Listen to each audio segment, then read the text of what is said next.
Here we go. Oops.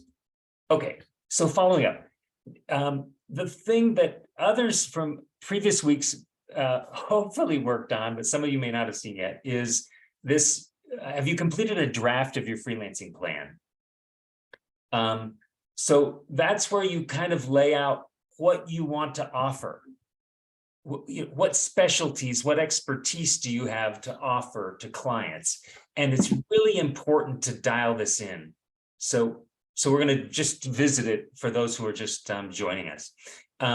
Did you determine your rate range? We talked about that last week. Have you chosen a partner?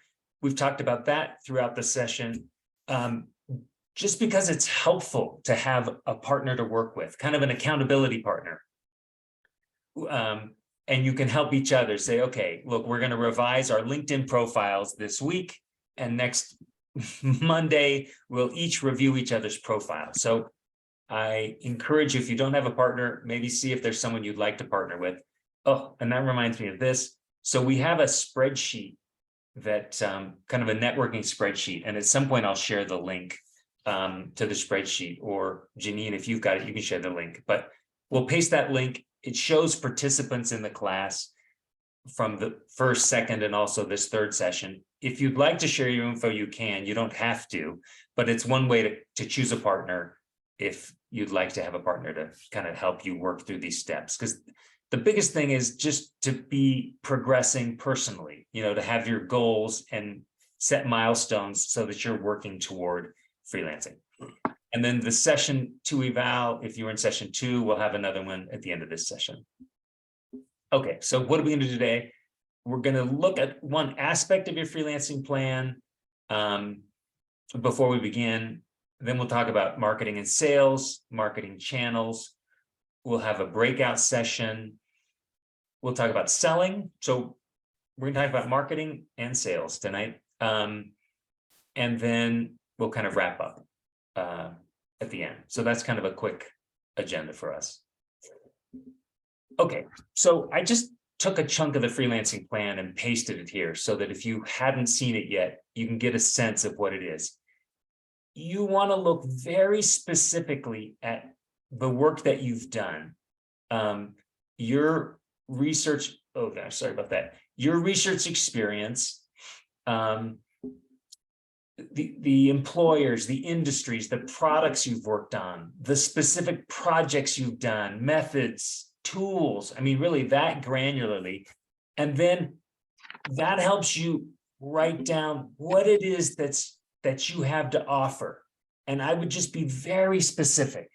It's not, I'm a qualitative UX researcher.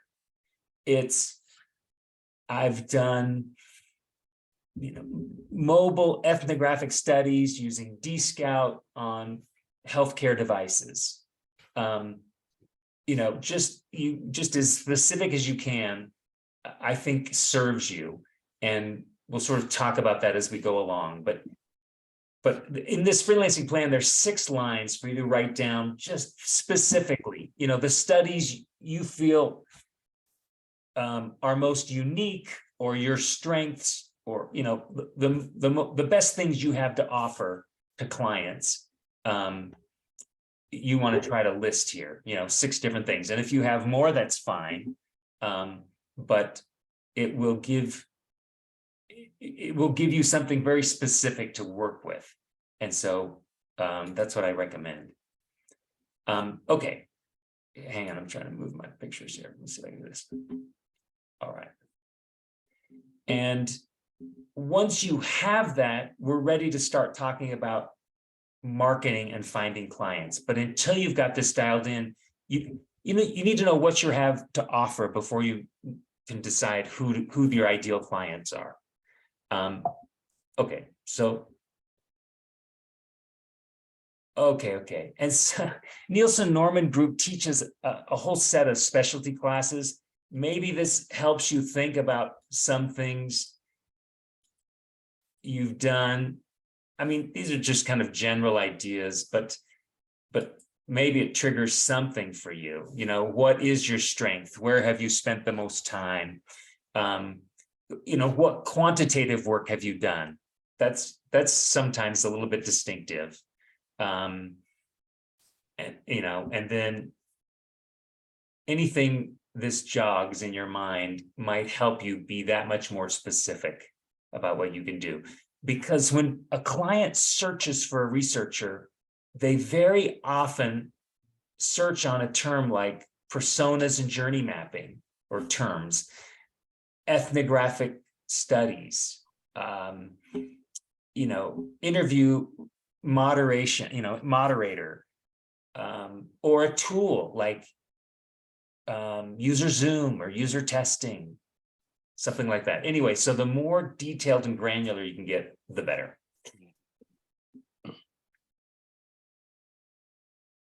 Okay, so you have to very clearly define your offering before you're ready to start working on marketing. Okay, I got over this a few times. I really wanted to kind of hammer it home. So once you know that, now you're in a position to start looking at who your ideal clients are, because your ideal clients are very closely tied to the projects you've done before. They're the clients who would like you to come and do that very same project for them. That's an ideal client where you have already done a study that they would be thrilled to have you come and do for them. Now, let me mention one tricky thing here. If you're a full-time freelancer, then you can work for any client. But if you're a part-time freelancer and you're already working for a certain company, it's a little bit tricky. You owe a duty of care to that employer as an employee, and you can't necessarily work for one of their direct competitors. So if you're still employed at a company, that's an issue you need to be mindful of. You could look at your employment agreement, a non-compete agreement, and see what it says, but that's a very sensitive issue. If you're still employed and you're working for a direct competitor, that's probably not advisable. But if you've left, once you've left that employer, then it's fine. Now, of course, you still have the obligations of your non-compete not to reveal what you might have learned there. You need to treat that confidential, sensitive, proprietary information as it should be. But at least you can go work for another client, and because you have such good experience, they're thrilled to have you come and run similar studies for them. Anyway, okay, so that's one small issue. Who are those ideal clients for you? So what companies fall within whatever these domains are that you're setting up, these specialties? And if you have 6 of them, well, then you can potentially have 6 different groupings of, or each of these specialties could have a separate grouping of clients that you might take a look at. And then in marketing, they very often have this phrase, ideal client profile, and they use the acronym ICP. And so you build this ideal client profile based on those specialties.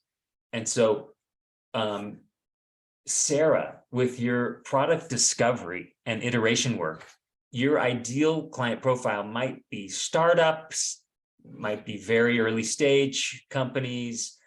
Also, of course, big companies have innovation, do innovation work as well.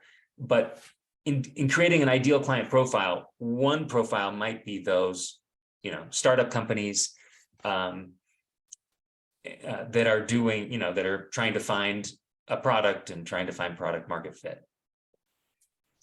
Okay. Yeah. Okay, awesome, Sarah. Thank you.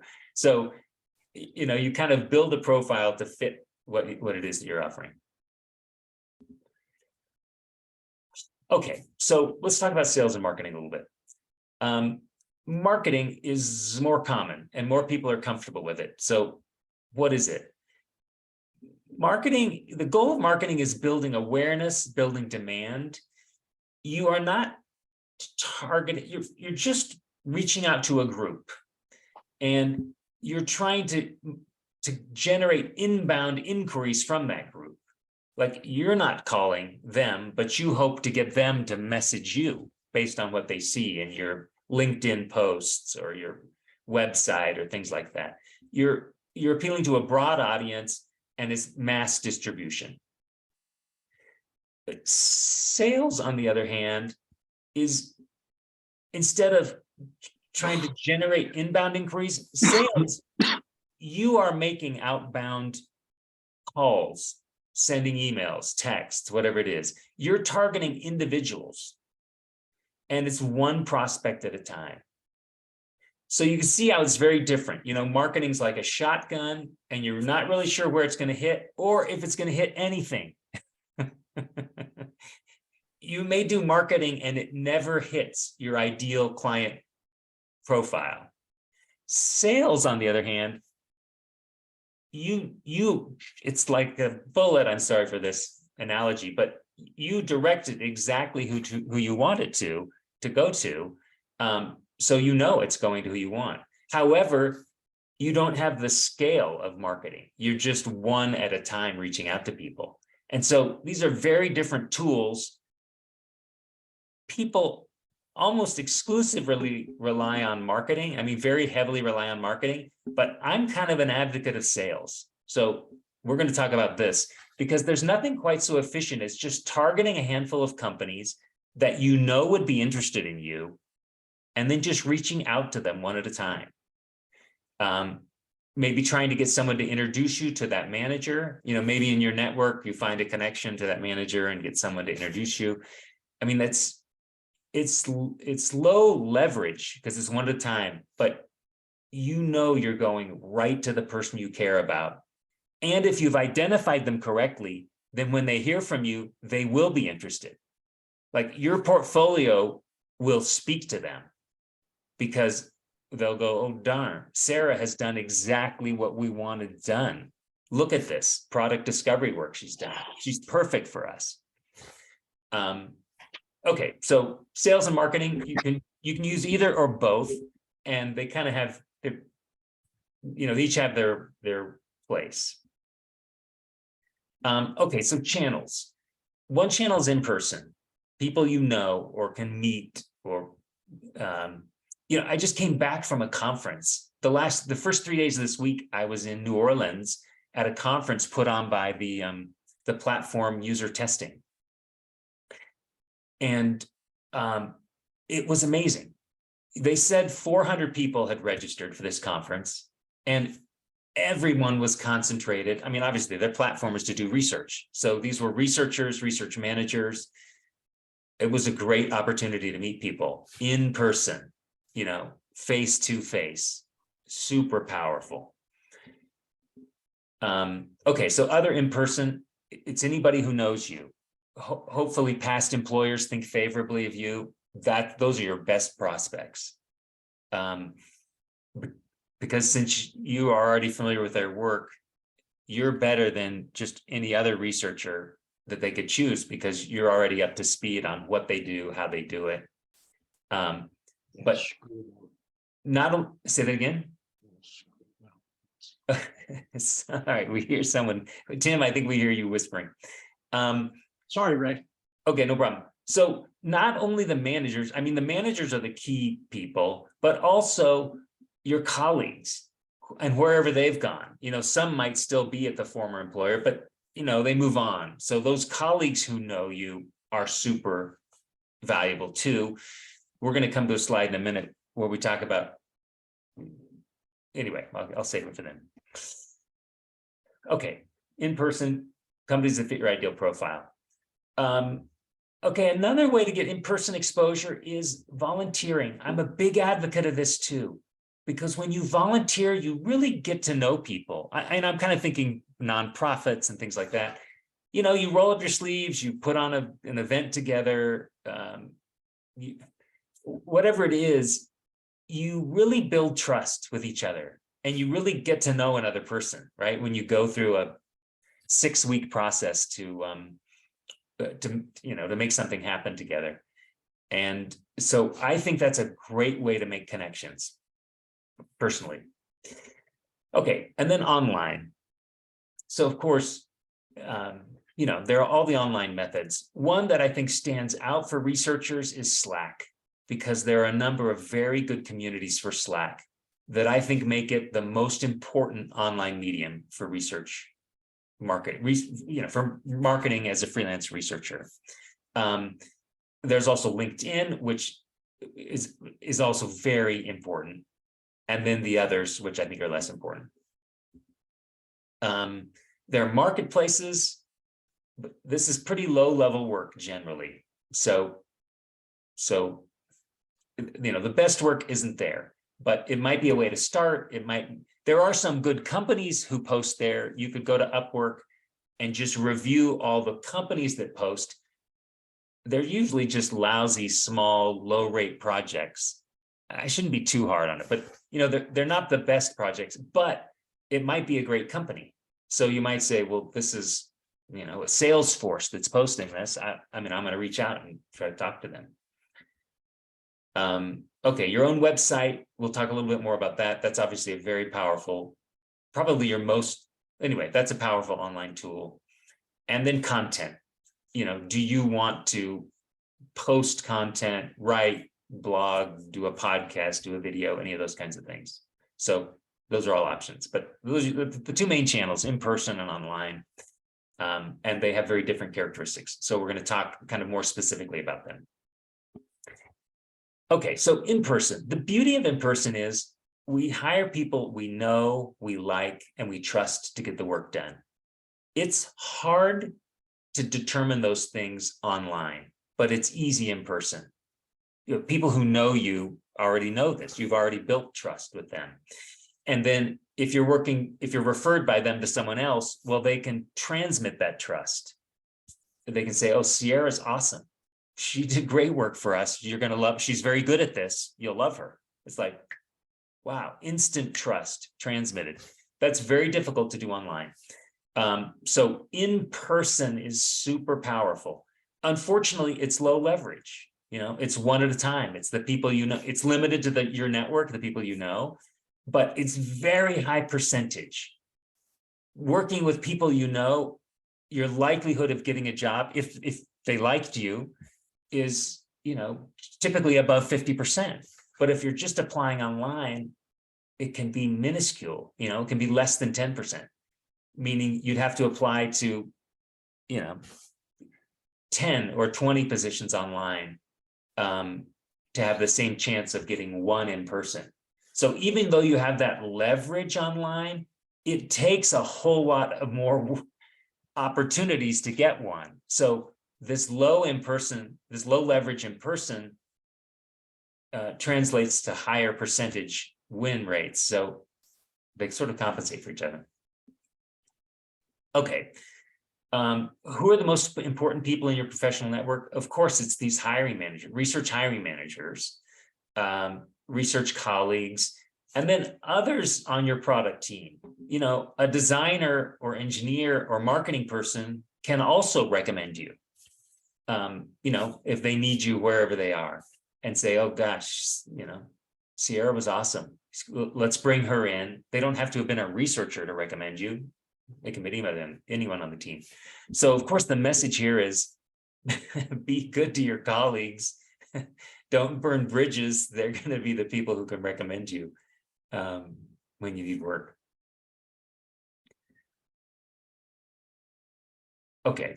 And now switching gears to online, building your online network can be a gradual process, and it's a good thing to do. It's a good thing for all of us to be doing, to just kind of nurture our online networks. The last sentence here, plant now and nurture for fruit in 6, 12, or 18 months.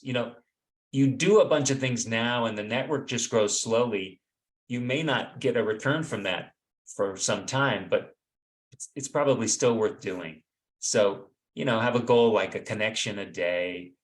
I just went to this conference. So, I met like 40 people. So I need to go catch up with all that. I just flew in late last night. So I need to catch up with all my paperwork. But, a conference can boost your connections and your network. I have all these people to follow up with, and, they're linking with me on LinkedIn. I'm linking with them. So that's a great way to do it. But if you're just reaching out to people cold, sometimes you need to search for what you have in common. whatever that might be, an employer, a school, a city that you live in, something like that. But yeah, it's just good to slowly nurture these networks so they can be growing. When you need them, hopefully it'll be there. When you want fruit, that's the wrong time to plant a tree. So plant it and nurture now. Okay, and so, a very typical way to do this, building your online network, is posting content, setting up a cadence like weekly or monthly. You post, your own ideas, experiences, things you're working on, if they can be posted. When you come back from a conference, you can post things that you learned there. And a lot of people who do this build out a calendar for themselves, 30, 60, 90 days. And so that each week they don't have to just sort of start from scratch. They've kind of thought it out for the next 3 months and thought, okay, and kind of planned out an idea a week. And then your mind can sort of be working on, I know I want to do that in week 6. And if you stumble across the right content, you can plug it into the box for week 6. You can spend a whole lot of time doing this. And the tricky thing about marketing is you don't know if any of that shot will hit any of the right people. So, I would say limit your time. Be careful about how you spend your time here, because you're not, the return isn't guaranteed. I would say the most important things for your online presence are your LinkedIn profile and resume, your case studies or portfolio.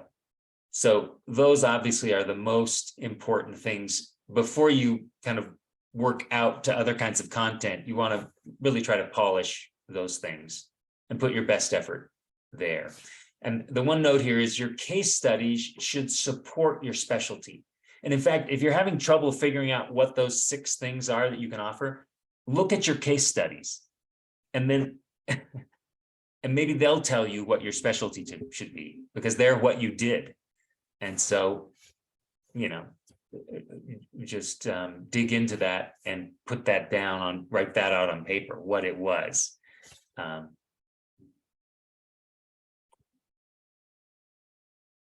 Okay, so other ideas for marketing your services. Of course, there are a lot of people doing content creation.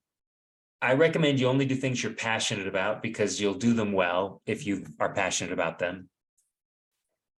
You can blog if you have content and enjoy writing. You can do a podcast. Those are a lot of work. YouTubing is even more work, because adding video and sound is more difficult. Adding the visuals is more difficult than just the sound. A podcast I really like is Imani Nichols. She was an early speaker for the Guild, and so I got to know her well, and I really respect the podcast. It's very well done, and I think that helps her get a lot of work, but she put a lot of work into it too. Mentoring is another thing a lot of people do. It's easy to do. People come to you, but not clients. So that's tricky. You can spend a lot of time there and not get clients from it. I did ADP list group sessions for a while. So you're bringing in a group of people. They're mostly junior people. So, you kind of build your network, but it might not be, it's hard to get to those managers, the hiring managers that you really want. Okay, so let's talk about your website, because that's really a focal point for freelancers. It's a place you put your case studies, and the beauty is it's searchable. Managers who are searching for someone very often just go to Google and type what they're looking for. And so you can set up your keywords so that they find you, and you'd be surprised. In fact, I'm going to pause here and stop the slides and let's do a couple searches and just see what we come up with. And Sarah, I'm going to start with this one. Oh, hang on. I guess I'll just type it into a browser. So I'm going to stop this share. So product discovery researcher, Essa Barrett. well, any questions so far? And then we're going to just do a couple of Google searches, kind of looking for specific researchers and see what we learn from that. Okay, so let me just call up a browser window. I'm going to share that, and let's see. Let's do a couple of these searches and see what we find, and that's going to sort of prep us for the next thing that we do. So what was that string? Product discovery researcher SF Bay Area, something like that. And so, of course, there are all these ads and things, but what we're looking for is a person. And so on page one person someone shows up, Chris Browning, for product discovery consultant and coach. So it's like, wow, can you really be that? Can you be that person? That's why I say get super granular. So why did Google pull him and put him on the first page? Well, first of all, I mean, of course, he's in the Bay Area, San Francisco, California. Where does he say product discovery? He doesn't even say it here in his headline. I mean, 0 to 1 is another way to say it. He does have discovery, but we were searching for product discovery. So that shows up here under experience, product discovery. And does he have it any place? I'm not sure where else he has it, but, oh, and he probably has it here when in the about section of his site. Yeah, okay, he has a lot of text here in the about section of his site, and he may have product discovery there. But I mean, isn't that remarkable? One person shows up. We're on page 1 of Google, but this specific individual got himself on page 1 of Google with these terms, product discovery researcher, SF Bay Area. I mean, that can be you. That can be you. And it's not his own website even. It's just his LinkedIn profile that we went to. Okay, so I mean, here's one of the things that I want to emphasize, which is geography is even after what we've gone through, where people, most of the world, I'd say the majority of researchers have been working remotely for the last, 2 years. And even now that people are coming back, a lot are staying home. Despite that, a lot of managers searching put in geographic information. Why? I mean, why does it matter that they're in the SF area? I mean, sometimes it matters because you'll come on site to do some work. But even if it doesn't matter, somehow we prefer people in our local area. So put your geography in your website, in your, think of that in your terms. So I can't remember the other term that let's just say freelance UX researcher, New York City. I don't know, let's just do that.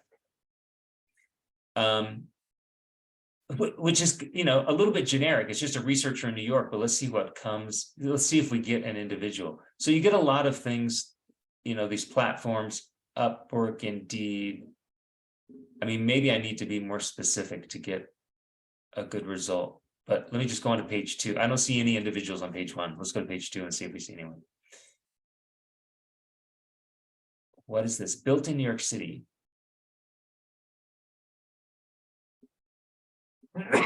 Pardon me. Okay, well, look, let's go to here. Nico Martinez. Look at this. I mean, research isn't even his highest skill, but he gets pulled because he's in New York City, right? So and let's see where freelance. Okay, I'm a research driven. So research is, in a headline here. What about the word freelance? Hang on, I'm just going to search this profile for the word freelance. It's not here. It's not even here. So our search term was a freelance UX researcher and in New York City. So he came up because of New York City researcher, but I don't even see freelance, but it appears that he is a freelancer. Anyway, so to me, you might do this exercise with the strings that you're coming up with, and see who else is coming up, and then see if you can get clues to why they're coming up. Because you want to be that person who comes up on the first, couple of pages of Google search results. If you can be, then that really improves your chances of having a manager find you and contact you. Okay, so let's pause for just a second. We're going to do a breakout where I let you work in pairs and try to refine your strings together. You tell your partner what you think are your specialties, however many you might have developed, and your partner can kind of help you refine them and say, okay, try this or that, shorten it or change some words. Hopefully you can help each other that way a little bit. So before we do that, any questions? So I'm going to go back to my slides and let me just see.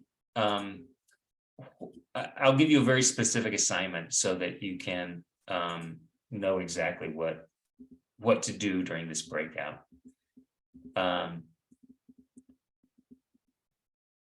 Okay, good. Here it is.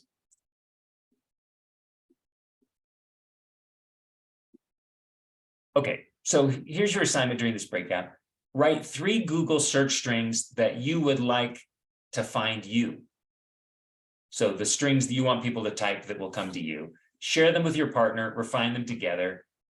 If you have time, you could, maybe it won't be tonight. Check your LinkedIn, your resume, your website, if you may not have one, but check them for those keywords. Are they even there? These strings that you want. And they may not be, but of course, you're now going to try to work them into your LinkedIn profile, to your website.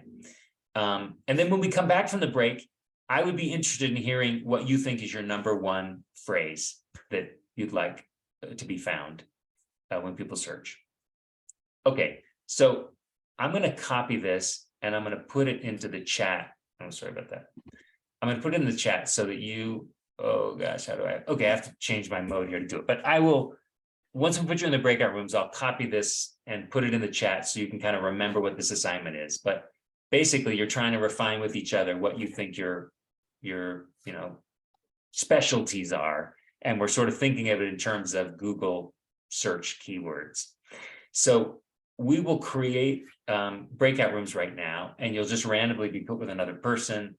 And then you have 10 minutes to kind of, to work together and try to help your partner refine their search strings. And I've got that set up, so I will go ahead and open up the rooms. Okay, fantastic. Thank you so much. Perfect. Yeah, go ahead and accept. You have to join a room to move, but go ahead and do that. And if you have any problems, just message us.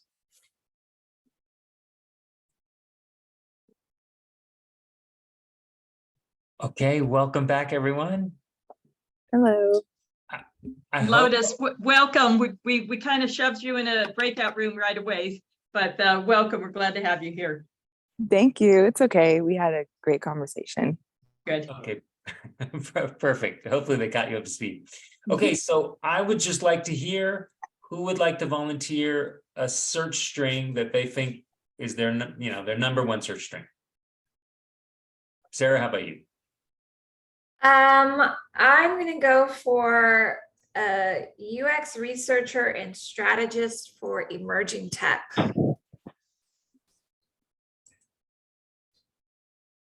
Okay. Awesome. Awesome. It's hard to know what people will type. You just want to type the words they're going to type, right? I almost would replace emerging tech with more specifics for startups. Yeah, that's a possibility. I think they might just say, UX, oh, I'm sorry, UX researcher and strategist for startups. I like They that. might search for that. Search that string, see what you find. Anyway, I think it's a good one. Thank you. Tim, how about you? Ray, I'm so brain fogged with my illness. What we did was I worked for 10 minutes straight with Sierra for her search strings because I'm not so good at generating things, but I can give feedback. So I would like to hand it over to Sierra to talk about her search strings. Very generous of you, Tim. Yes, yeah. Tim was super generous and helped me kind of come up with a lot of like great keywords to figure out how to string together. I think just like very simply, it would be like research operations specialist for either like well, first we were thinking like small overwhelmed teams, but maybe like there might be some issue with like the negative connotation of like being small or overwhelmed. So maybe like research operations solutions for either like small teams or emerging teams or even just like nonprofits or like mission-based companies. Okay, nonprofit is brilliant. I mean, Okay. people will search for nonprofit. They'll search for someone who's worked in nonprofits, knows nonprofits. So that means maybe they won't require as high a rate. They'll be understanding of the disorganization of nonprofits, et cetera. So that's a great keyword, like startups. Nonprofits, startups. If that's the kind of work you want, I think nonprofits search for people who have worked or want to work in nonprofits. Yeah, we're cheap and used to being abused. So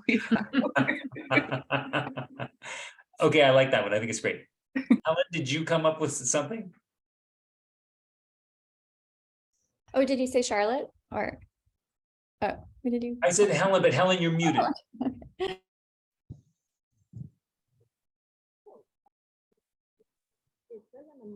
Oh, no, I can hear you softly now, just softly. Strange. Maybe I have the microphone covered up. Okay, I hope you guys can hear me. Now it's perfectly clear. Yes. Okay, I was probably covering the microphone then. So global social and entertainment media insights researcher. Didn't want to throw any more keywords in there, but I also like 0 to 1 products. And I didn't know what to do about location because I'm open to location or relocation, and I don't know if people search for open to relocation. You could put remote, almost everyone, but you could put remote. Okay. Someone could say, social insights, remote social insights, freelance researcher. So you could have that somewhere. You could also have your location tags. And if you're in the San Francisco Bay Area, I would definitely have those tags as part of it because that's such a huge research hub. Gotcha. Okay. I'm in Los Angeles, but yes, open to relocation. And I guess I would just go ahead and put cities that I would be interested in working in. Maybe they would come up in a search, perhaps. No, it's true. That's a fun thing to do. People are searching for New York City, hoping you're there. But if you've just typed, I'm interested in working for companies in New York City, Seattle, your profile may still come up. Okay, I'm sorry. I thought you were in the Bay Area. You're in Los Angeles area.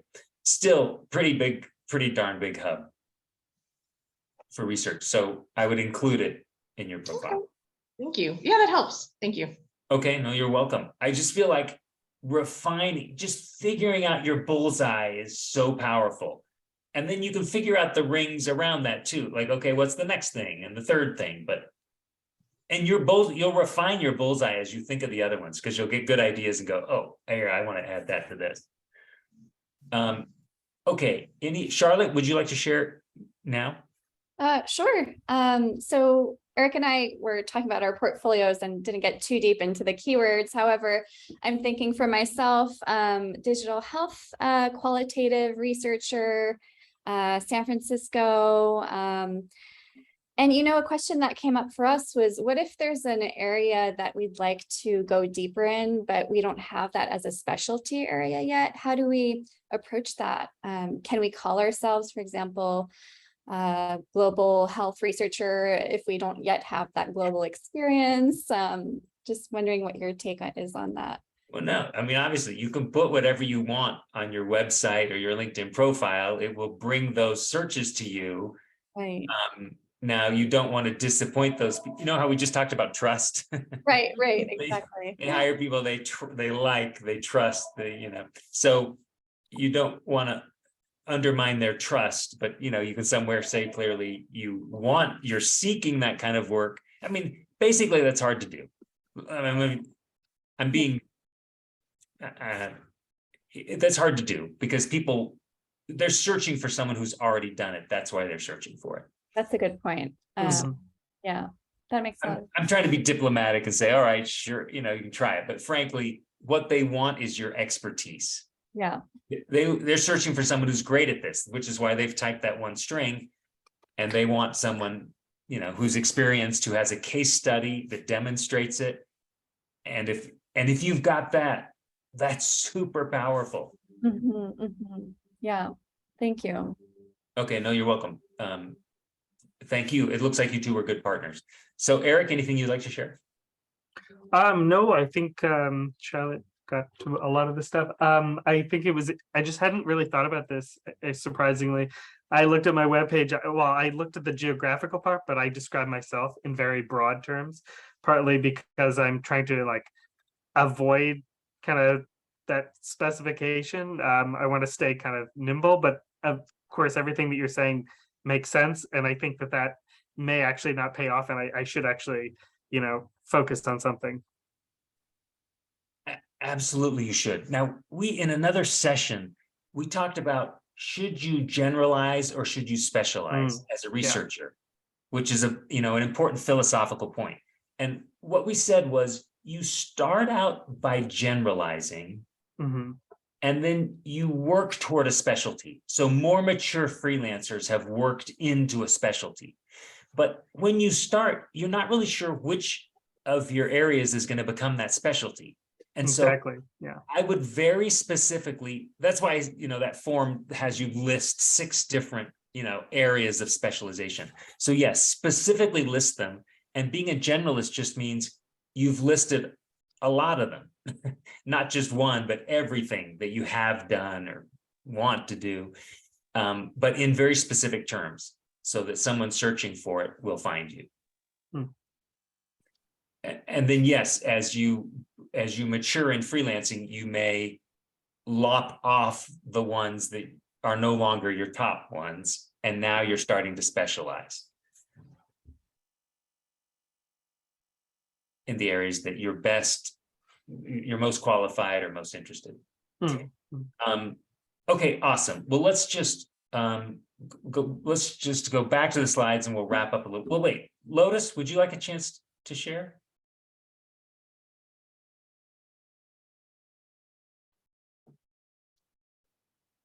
Yes, I would say research department strategist, specializing in sustainability and social tech space, something like that. Sustainability and social what? In the social tech space. Oh, social tech. Okay. Yeah, like social impact, things like that. Yeah. Okay, well, that's awesome. I could envision managers searching for someone who cares about their domain, right? Who wants someone who's passionate about social tech or sustainability. So I think those are actually great keywords. Awesome, thank you. I think strategist is a good keyword too. You didn't mention researcher. You may not be a researcher, I'm not sure, but you said research department strategist. Well, Yeah. anyway, you want it to be what they're going to type. So somehow I can't envision them typing research department, but I could envision them saying research strategist, social tech or sustainability or something. Yeah, that's true. Yeah, I am a researcher, but I've primarily been the only researcher on the team. So I've been building their practice from scratch. Okay, way to go. I mean, that's another thing, which is you've been a, research team of one. And, people respect that because they know you've had to juggle so many hats. Right. So anyway, so that's great. I'd put that on your resume. Not like anyone's going to search for it, but when they see it, they're like, okay, she's done it all, soup to nuts, right? This Yeah. is not someone who's just been in the middle of a big team and really doesn't know how to design the whole study, do every part of it, because you've had to do every part of it. Yeah, exactly. So do you think it would be better to just say research strategist instead of research department strategist? Yes, I don't think department helps you. I don't think anyone would search for that. And of course, there's some tools, but by the way, they're free tools where you can go see what people search. You can type researcher, freelance researcher, and then it tells you the most popular searches and how many there have been. Okay. So you can you can kind of choose your keywords that way too. But really, the first you want to look inside and look at your portfolio and look at your resume and say, what have I done, before you let those, keyword tools take you some other direction. That Okay. makes sense. Well, let me share my slides again and let's just finish up. Because I think that was a good session, a good exercise. Okay, so how do managers look for an outside researcher? Let's just their first priority is one they've worked with before. They're just going to call former employees, people they've worked with before, freelancers they've had before. Second, researchers in their network. They're like, okay, anybody know anyone who does this kind of work, who's available starting in, November. Next, okay, sorry. So that's the referrals from their people. I actually think they would go with these referrals and then they might search their own network. So this is how they're finding trusted people. Those are all going to be their first priorities. So ideally, you want to be in one of these groups where they've worked with you before, or you're in their network, or you're known by some member of their staff. So basically, all of the people you have out in the world who've worked with you before, you just want them to know you're freelancing and you're looking for work. So that's a good group to kind of poll and let them know when you're available, what your specialty is, because then maybe they'll remember when a need comes up. Okay, they may decide, look, I'm just going to give this HR to search. I don't want to deal with it. They may call an agency just to offload it. And then they may just search online. And if that's true, they may go to one of these resources. They may post it in Slack, one of the Slack groups on a job board, or they may just search directly on Google or LinkedIn to find you. So to me, that's their hierarchy, and you want to put yourself as high as you can on that hierarchy so that they find you. Okay. Oh, sorry, that was our breakout. Okay, so let's just talk about one other thing before we end up, which is, so we've mostly been talking about marketing tonight, which is all of these things you do.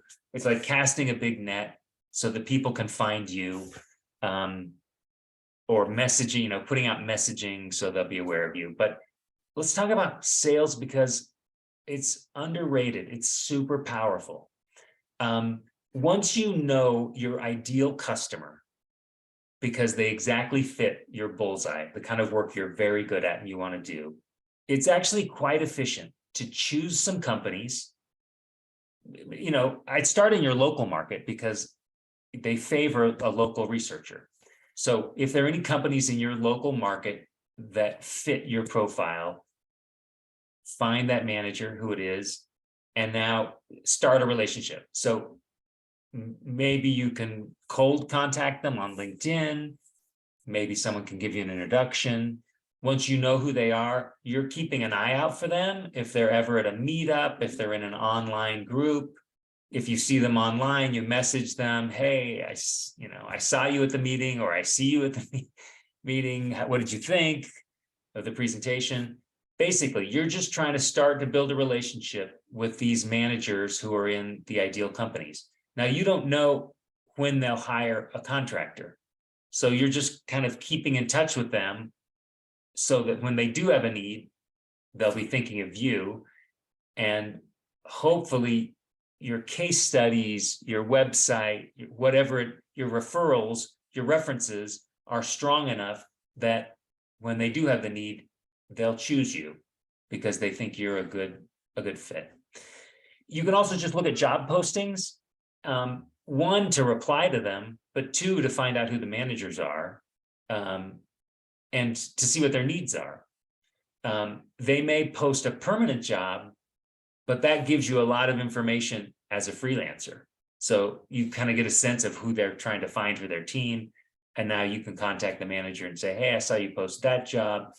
I'm freelancing, but I've got a lot of these skills that you were looking for. I'd be happy to fill in until you find that person. All right, well, so you're just trying to build a relationship with those managers or reply to job posts and see if, those things don't result in a job for you. As you can see, some of this, it's like we talked about before, you're planting seeds. There's nothing to harvest right away. There's going to be no fruit in the first, maybe in the first 30, 60, 90 days. My tomato plants in my garden bear fruit in about 2 to 3 months. So, it's hard to expect if you want work tomorrow. Well, okay, so that's one reason it's good to plan ahead as a freelancer, is so that you can start to be putting down these roots and doing things before you need the work. It's also handy to start part-time. So you've got a full-time job, you've got benefits, you've got security, and you're just trying to take in things on the side until you can build up enough business that you could contemplate going full-time as a freelancer. But this game of getting clients is kind of a slow game of planting seeds, nurturing those seeds, growing the plants, and then eventually plucking the fruit from them. So you need to be a little bit patient and give yourself some time as you do it. Okay, well, that's our session for tonight. What are the assignments? Refine your freelancing plan. If you don't have that plan document, it's posted on our Slack. And Janine, do you have the Slack invitation to post in chat, or maybe? Yes, I do. I'll put it up right now. You're muted, but Janine will post our Slack if you haven't joined, and you can find the freelancing plan there, or even message her. Janine, why don't you put your email too if someone wants to message you for it? But okay. Spend time in that plan, refining what you're going to offer. And then if you've chosen a partner, you can work together, review your LinkedIn profile, your resume, portfolio, case studies, website if you have one. It's just nice to have another person to bounce things off of. And once again, kind of keeps you accountable and moving forward. Oh, here's what I want to end with. So I suggest here a 1 or 2 minute video. So can I play one of these for you? If you have a website, I suggest, so once you know that bullseye for you, what you really want to do, then you can record a video surrounding that. And I'm just going to show you a video that one of our researchers recorded that will just show you how in 60 seconds, how well you get to know a person. Her video is about 2 minutes, but I'm just going to show you 60 seconds of it. Oh, I'm not there yet. Okay, here it is. So can you see my screen? Can you see Sasha Williamson? Okay, yes. So this is Sasha's introductory video. She's just in her kitchen, right? She's just doing this on an iPhone, I think. But check this out and tell me that you aren't twice as likely to hire her after 60 seconds. It's the quickest way to let people get to know you. Hello, my name is Sasha. I'm originally from the UK, but now I live and work remotely from BC, Canada. I've been in user research for about 6 years in a variety of different organizations, from large enterprises like IBM to small startups in India, where I was doing a lot of ethnographic research. I've also worked in a variety of different industries, from sports, healthcare, e-commerce, transportation. Recently, I've been working as a product marketer actually at Shopify. I made the transition just to expose myself to different types of problems, different types of product decisions, essentially. But I ended up doing a lot of really interesting strategic research there as well, including developer segmentation, target addressable markets, product market fit, competitive work, and then also obviously all the kind of general user journeys and mappings that we normally do as UX researchers too. I really enjoy projects which really align with my own values, essentially, building relationships, supporting health initiatives, particularly mental health. I also really care about empowering people to have more freedom and flexibility in their lives. For me, it ladders up to, designing for a healthier planet, designing for a healthier society.